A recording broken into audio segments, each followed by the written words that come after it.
హరి ఓం. హర హర మహాదేవ శంభూ శంకర.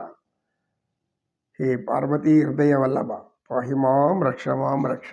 నీకు అలాంటివి ఏమీ లేవు. ఇలాంటి బంధాలు బాంధవ్యాలు నీకు ఉండవు. నిన్ను అంటవు. నీవు నిరంతరంగా ప్రకాశించేటటువంటి దివ్య ప్రకాశవంతమైనటువంటి సూర్యనేత్రుండవు. సకల కోటి సూర్యకాంతులతో వెలిసేటటువంటి శరీరము కలిగినటువంటి నీల మేఘము వంటి వాడవు. పాలిళ్ళు కదలాడ పై ఎదలు రాపాడ బామినులు ఒడినో తురుయ్యాల ఉయ్యాల. పాలిళ్ళు కదలాడ పై ఎదలు రాపాడ బామినులు ఒడినో తురుయ్యాల. ఓయి బ్రహ్మాండము ఒరగనో ఎనుచు నొయ్య నొయ్యని ఊచెదరుయ్యాల ఉయ్యాల. ఇలా దేవతలు నిన్ను ఆ యొక్క ఉయ్యాలలో పాన్పులో వేసి పాట పాడుతూ నీ యొక్క దివ్యస్వరూపం చూసి మరిచిపోతుంటారయ్యా. వారు భామిరులంతా కూడా అంటే ప్రతి స్త్రీలు అంటే పురుషులు పరమాత్మ ఎవరిలో ఉన్నారో అందరూ కూడా స్త్రీ స్వరూపం లాంటి వాళ్ళే.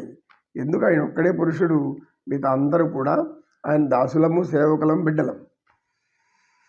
కనుక అన్నమాచార్యులు అంత గొప్పగా చేస్తారు. అఖిల ఆకాశం బడ్డదూలంబైన అఖిలంబు నిండెని ఉయ్యాల నీల సే. అలా ఆయన గురించి అనేక విధాలుగా మనసులో అక్రూరుడు ప్రార్థన చేసుకుంటూ ఆనందిస్తూ దివ్యానం పొందుతూ పరమానందం చెందుతూ. ఎందుకు అక్రూరుడు ఒక్కడే కాదు అలా పరమాత్మను దివ్యానందం పొందడానికి అక్కడ అక్రూరుడు అలా వెళ్తున్నాడు అనేది మానవులమైన మనం గ్రహించాలి. నిరంతరము పరమాత్మను లోపల ఉంచుకుంటే ఎలాంటి ఆనందం లభిస్తుంది, ఎలాంటి జ్ఞానం లభిస్తుంది, ఎలా ఆయనతో మనం లయమవ్వాలి, ఎలా ఆయనలో మనం జీవించాలి, ఎలా ఆయనలో మనం నిలిచి ఉండాలి, ఎప్పుడు మనలో ఆయన ఎలా ఉంచుకోగలగాలి. మనం నిరంతరం తపిస్తూ జపిస్తూ మన కర్మలకు సహజంగా చేసుకుంటూ పోవాలి. ఈ భౌతిక ప్రపంచంలో మానవ జీవితం ధరించాక మన పనులు మన కర్తవ్యాలు వదిలిపెట్టకూడదు. ప్రతి కర్మ చెయ్యమనే భగవంతుడు చెప్తాడు. మీ కర్మలు మానేసి నా ముందర కూర్చొని 24 గంటలు మీ ఇష్టం వచ్చినట్లు నాతో ఇటువంటి ఏమి కార్యక్రమాలు చేయాల్సిన పని లేదు. నిరంతరం లోపల ఉంచుకోండి చాలు. నన్ను తెలుసుకొని ఆనందించడానికి ఒకే ఒక మార్గం, పరమ ప్రీతికరమైనటువంటి మార్గం. భక్తితో కీర్తితో ఆర్ద్రతతో స్తోత్రంతో స్తుతిస్తూ మీరు నిత్యం అనుకుంటూ ఉంటే మీతో నేను ఎప్పుడు తోడుగానే ఉంటాను, మిమ్మల్ని నేను ఎప్పుడు కాపాడుతూ రక్షిస్తూనే ఉంటాను అని పరమాత్మ. ఇంతకన్నా గొప్పగా చెప్పేటటువంటి మాటలు ధైర్యము ఇంకెవరికి లేవు. మనం తెలుసుకోవాలంటే ఆయన ధైర్యవంతమైనటువంటి పరమ ధైర్యవంతుడు. ఆ ధైర్యం మనలో కూడా ఉంది. అయితే ఆయన మనలో మర్చిపోయినామంటే మనలో బలహీనత వస్తుంది. మా శారీరకంగానో మానసికంగానో బలహీనం అయిపోయి మనం బలం లేదనుకొని ఏవేవో చేసుకుంటూ పనికిరాని శరీరాన్ని వదిలిపెట్టాలని చెప్పేసి వెళ్ళిపోయి ఎక్కడ చనిపోతున్నాడో అజ్ఞానం. ప్రాణం తీసుకుంటే సమస్య పోదు. ప్రతి ఒక్కరూ గుర్తుంచుకోవలసిన పరమాత్ముడు ఇచ్చినటువంటి ఈ మానవ జీవితం ఉన్నతమైనది, ఉత్కృష్టమైనది, ఉన్నతమైన జీవన విధానాన్ని ఏర్పరచుకోవటమే. అలా తప్పినప్పుడు ఏదో సంక్షోభం వస్తుంది. సరే, కర్మలను అనుసరించి మనకు అనేక కష్టాలు దుఃఖాలు వస్తాయి.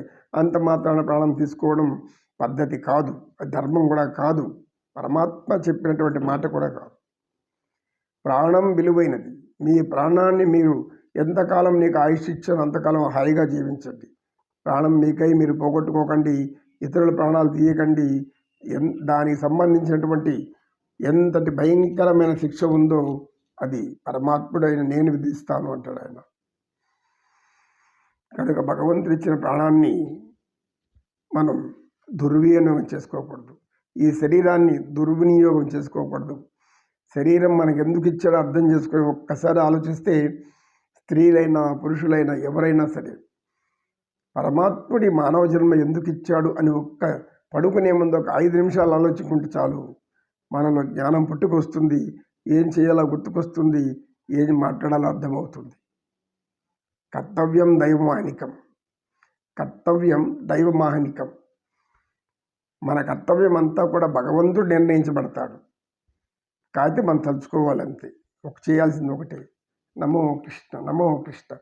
కృష్ణం వందే జగద్గురు. శ్రీకృష్ణం వందే జగద్గురు. నమో కృష్ణ నమో కృష్ణ.